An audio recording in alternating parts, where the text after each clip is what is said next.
Asia adopta alternativas ante la pérdida de confianza en el sistema de pagos occidentales SWIFT. Con la creciente preocupación por la estabilidad de las transferencias interbancarias mediante el sistema de pagos occidentales SWIFT, varios países asiáticos buscan alternativas más seguras. Los miembros de la Unión Asiática de Compensación, así como Rusia y China, promueven y se adhieren sus propios mecanismos regionales.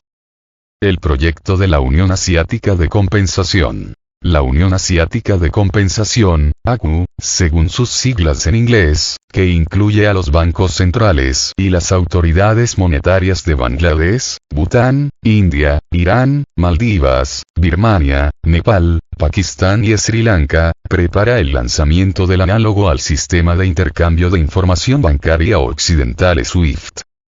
La intención fue anunciada durante la última sesión de la organización, con el complemento, que otros países asiáticos y árabes, entre ellos Siria, podrían solicitar la adhesión al proyecto, revela un artículo del medio iraní Kaihan. Se espera que la introducción del sistema entre los miembros de la Unión Asiática de Compensación podría tener lugar en junio y permitiría cubrir el 100% de las necesidades de los países miembros, sustituyendo completamente al SWIFT. Entre las ventajas notables del nuevo mecanismo se destaca su capacidad de reducir el coste del intercambio de información financiera y de pagos entre los participantes.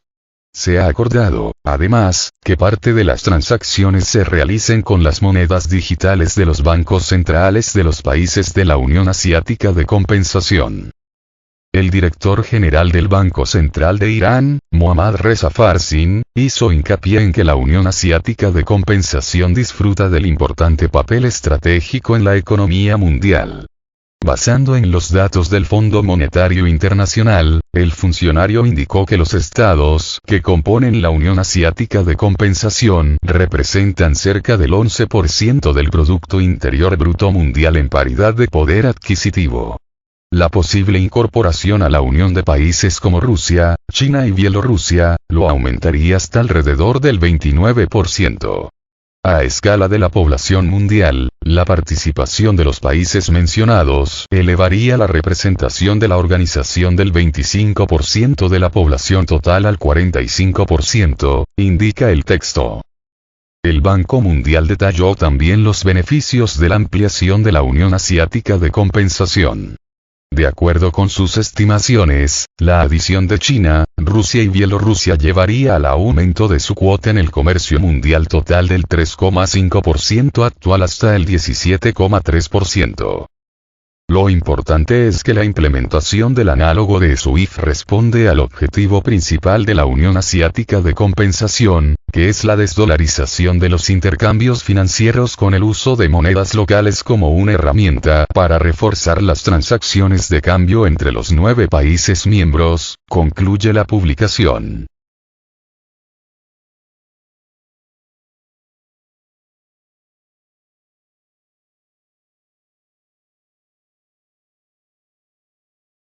El Sistema Internacional de Pagos de China, SIPS. Entretanto, unos 30 bancos rusos se han adherido al SIPS, un sistema chino paralelo a SWIFT, mientras decenas esperan que se aprueben sus solicitudes. Este paso facilitará un comercio y la logística más predecibles no solo para las grandes empresas, sino también para las pequeñas y medianas. La necesidad de simplificar pagos lleva mucho tiempo planteándose, como el creciente volumen de comercio entre Rusia y China, casi un tercio el año pasado, requiere que estos sean rápidos y precisos. De acuerdo con el primer ministro ruso, Mikhail Mishustin, el 70% de las transacciones entre países ya se realizan en monedas nacionales. Los últimos acontecimientos en la arena mundial han demostrado que la capacidad de pagar con rapidez y seguridad, independientemente del SWIFT, es esencial para una cooperación eficaz en varias esferas como energía, construcción, investigación y comercio, incluidas las importaciones paralelas. Si falla el pago, se retrasan las entregas y se interrumpe la logística, lo que constituye una amenaza para el negocio.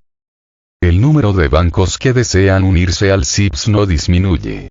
El director ejecutivo de la Asociación Nacional Rusa de Participantes en Comunicaciones Financieras, Rosfincom, Roman Chernov, señaló que el sistema se ha enfrentado con un considerable flujo de solicitudes, y, como consecuencia, algunos llevan meses esperando. Sin embargo, Rusia dispone de numerosos planes para el aumento de su participación en CIPS, incluso la conexión directa, dada la creciente participación del yuan en el volumen de negocio, desafiando al dólar. Hace unos años, el sistema SWIFT era el principal sistema de procesamiento de pagos, pero en 2014, cuando los países occidentales amenazaron por primera vez con desconectar a Rusia del sistema, se crearon alternativas. Tras el inicio de la operación militar especial de Rusia en Ucrania, varios países adoptaron sanciones contra Moscú, incluyendo la desconexión parcial de Rusia del sistema SWIFT, el cierre del espacio aéreo para las aerolíneas rusas, la paralización de las reservas internacionales de su banco central y otras medidas restrictivas.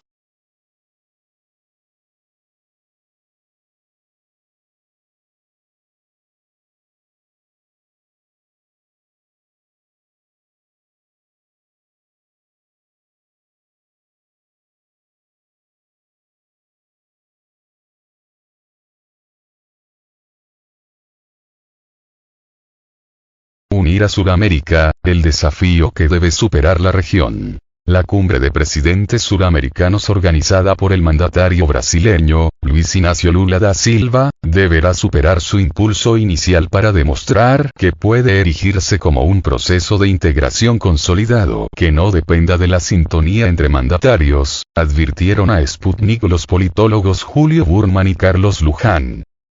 Para el argentino Burman, el encuentro realizado en Brasilia todavía deja incógnitas debido a que el regionalismo en América Latina ha demostrado que es muy dependiente de que los gobiernos estén en sintonía en materia de política exterior. El analista recordó los ejemplos de la década de 1990, cuando gobiernos de corte comercialista y liberal avanzaron en plataformas como el Mercosur, Mercado Común del Sur, o la Comunidad Andina de Naciones, y de la década de los 2000, cuando gobiernos de tinte progresista desarrollaron una línea más política y autonomista respecto de Estados Unidos. Burman señaló, en ese sentido, que el problema aparece cuando la región se hace más heterogénea políticamente y los gobiernos no están en una misma sintonía. Allí, tal como le sucedió a la UNASUR, Unión de Naciones Suramericanas, a partir de 2015, aparece la parálisis del regionalismo. El experto uruguayo Luján, por su parte, consideró que los liderazgos son importantes, pero deberíamos pensar más en los países para evitar que el impulso integracionista iniciado por Lula decaiga. Si no es así, mañana puede haber una alternancia de poder en Brasil y terminarse todo el proceso, señaló. Los líderes son importantes para dar impulsos, poner temas en agenda y para convocar, pero después debe haber un trabajo mucho más parsimonioso, hasta de hormiga, de ir colocando ladrillos hasta construir una catedral, reflexionó. El analista uruguayo enfatizó que si el proceso regional se basa en los liderazgos personales de Lula u otros dirigentes, como el presidente colombiano, Gustavo Petro, o el chileno Gabriel Boric, es posible caer en mesianismos que impidan avanzar a largo plazo.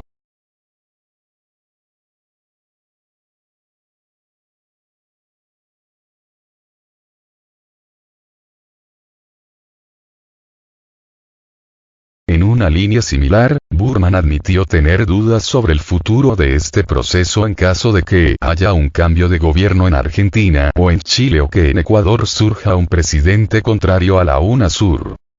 El politólogo Carlos Luján admitió además que el carácter formal de la convocatoria pudo haber conspirado contra sus resultados.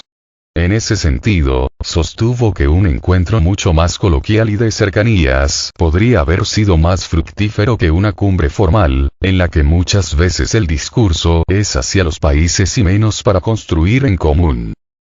Para el analista uruguayo, es posible que el grupo de contacto de cancilleres pueda trabajar de forma más efectiva en los meses siguientes, con una mirada no solo de integración económica, sino para tener una política exterior y de defensa común. Además, subrayó que uno de los objetivos de la integración regional debería ser tener una voz común en un mundo multipolar. De lo contrario, señaló, cada país tendrá su propia voz. La de Brasil más fuerte y la de los demás más débil. En ese camino, el experto consideró que no sería descabellado aceptar un cambio de nombre de la institucionalidad, tal como propuso el presidente colombiano Gustavo Petro. La forma es tan importante, como, el contenido, valoró, señalando que un cambio de esa naturaleza permitiría evitar la discusión sobre la ideologización. La presencia del mandatario Nicolás Maduro en la cumbre sí fue algo a rescatar para Luján, que relacionó la presencia del venezolano con los reclamos que muchos presidentes latinoamericanos habían hecho por su ausencia en la Cumbre de las Américas que se realizó en Los Ángeles en junio de 2022, cuando Washington no invitó a Venezuela, Cuba y Nicaragua. El experto destacó la relevancia de que en este tipo de encuentros los países puedan discutir sus diferencias y cómo ven la situación en cada país, aunque remarcó que este tipo de discusiones sobre derechos humanos o democracia debería hacerse sobre todos los países y no sobre uno o dos.